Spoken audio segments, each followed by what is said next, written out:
So now we're on Chapter 8, involving the guest in co-creating value. And if you've made it this far and you're able to still stand the sound of my voice, kudos. When we co-create this guest experience, it's great. And we've seen that many guests like to be involved in this process. They think it's fantastic. They love it.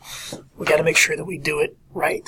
So as much as we can, we involve the process with social networking, blogs, websites, all these different things, because we're asking the guests to join us on this adventure and help us in the service aspect. So it's very important that we leave everything out there so there are no surprises.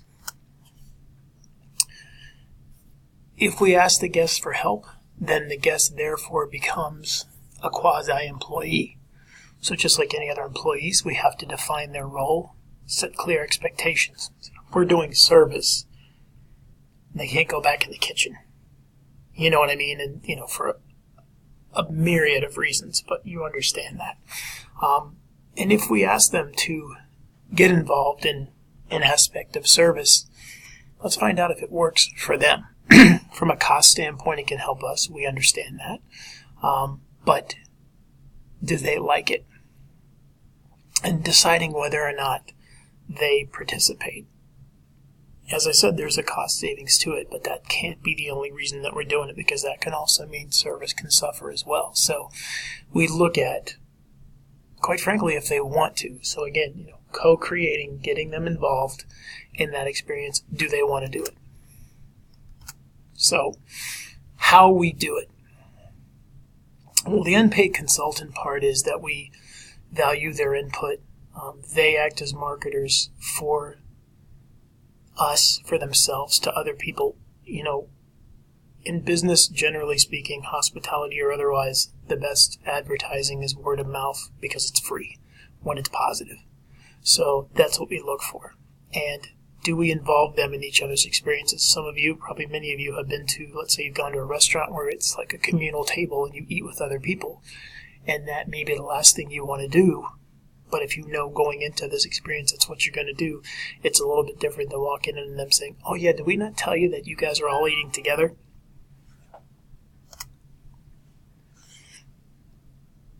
The advantages of co-producers, again, for the organization, it is that involvement with the guest. I mentioned cost. And for the guest, it is the feeling of, contributing to the experience.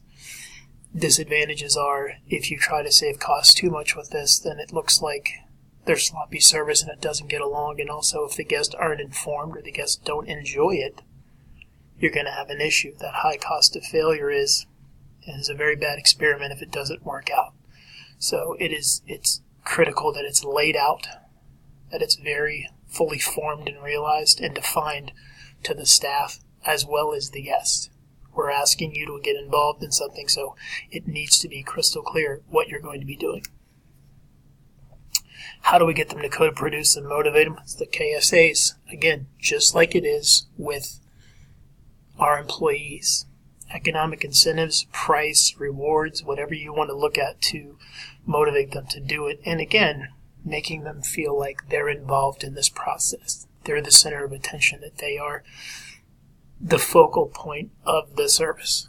Whatever that service is going to be, whatever that experience is going to be, that they enjoy being part of it.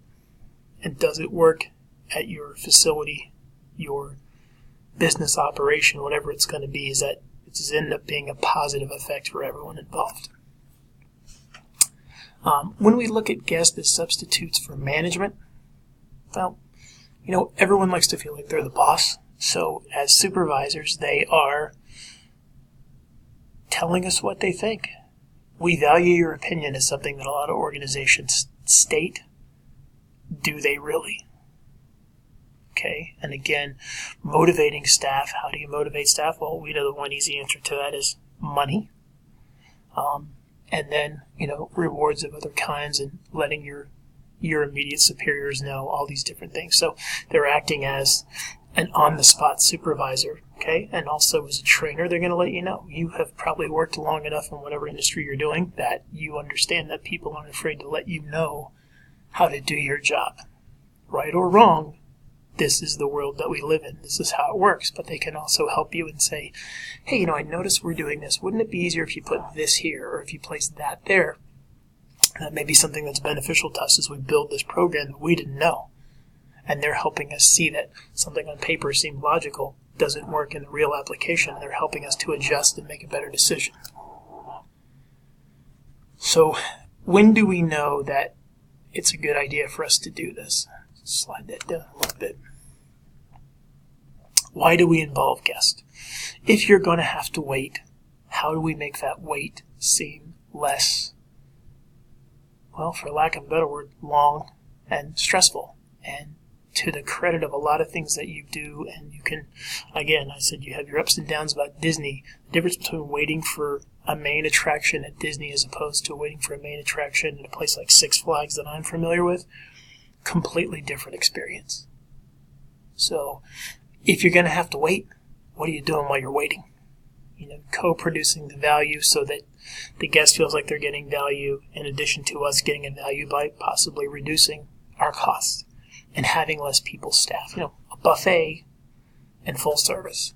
Okay, but is a buffet the expectation that your guests deal with? Increasing capacity by that differentiation strategy. Look, our key selling point, our reason for doing this type of service with the guest is because we're the only people that do it. And what we're known for is the guests get involved. There was plenty of examples of that where it worked and plenty of examples of it where it didn't. And then building that commitment that it becomes the thing to do.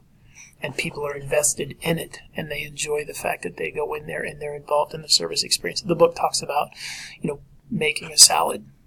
You make a salad, you bring it up to me, and I go, I could have more of this, I could have more of that. I get to build my own salad, then I'm involved in that process.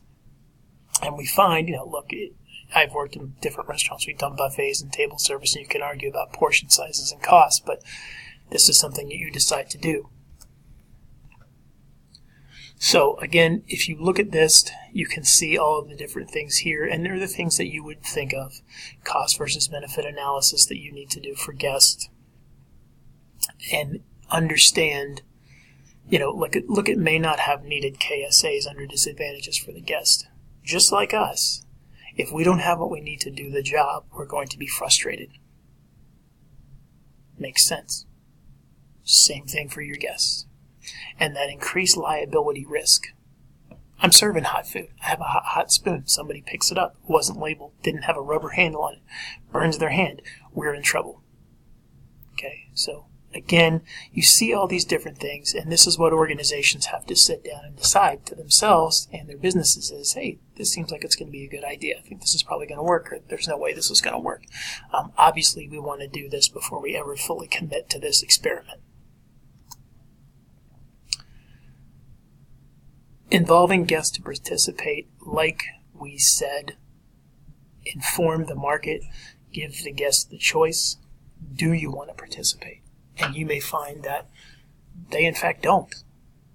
Or they may tell you, there's a line. We want to participate up to this point, but beyond it, not so much. So it becomes very critical for us to understand that. And to really, as I said, plan this out thoroughly before you just jump in and go, oh, great idea.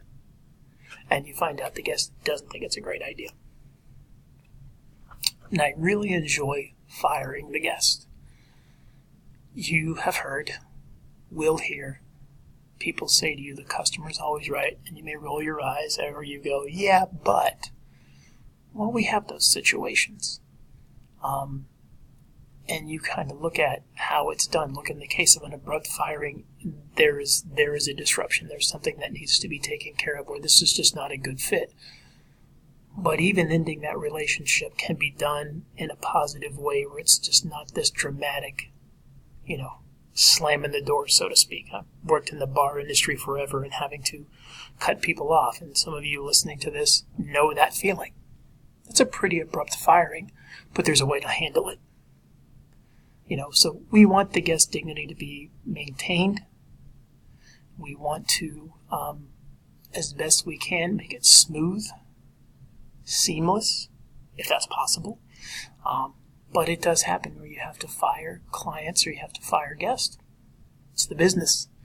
And it is what it is. Sometimes you just have to say, you're right. This isn't a good fit.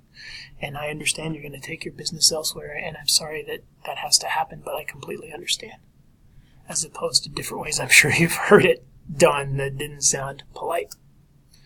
You know, one of the big things here with co-creation and guest experiences, it's all about guest perception. And so if the guest thinks that it's a value, that it's fun, that it's not a lot of work for them, generally speaking, they're probably going to be on board. And going back to some of those other previous bullets that we mentioned, clear information up front so that they're not surprised when they come in. Because the worst thing we can have is somebody walk in and go, yeah, I didn't know it was like this. I didn't know I'd have to do this. That's not at all what we want.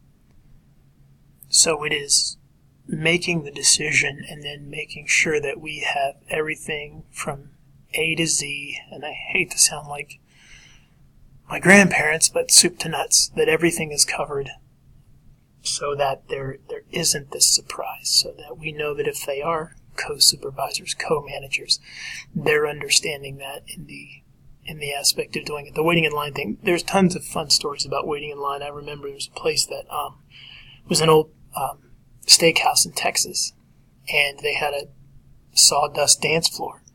And all of a sudden, the servers would get up there and do country and western dancing. And everybody laughed, everybody thought it was funny, and had a very humorous spin. And the reason they were doing it was the kitchen was behind. So they took that guest experience, they pulled people up on stage to dance with them. They're enjoying the process of working with the employees and having a good time, and then they stop thinking about how long it takes for their food to come out. That's not the first that's ever been done. It's been done many times before, but that is one way to handle a situation that is probably pleasing to the guest, that the guest feels involved, the guest enjoys being involved, and it kind of diffuses a potentially tense situation. So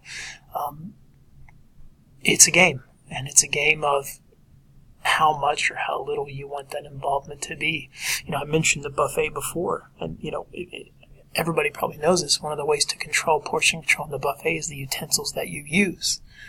But when you ask the guests to serve themselves, inevitably what you're going to have is somebody with a lot, somebody with very little. So I was an event planner forever. Let's just say we had shrimp.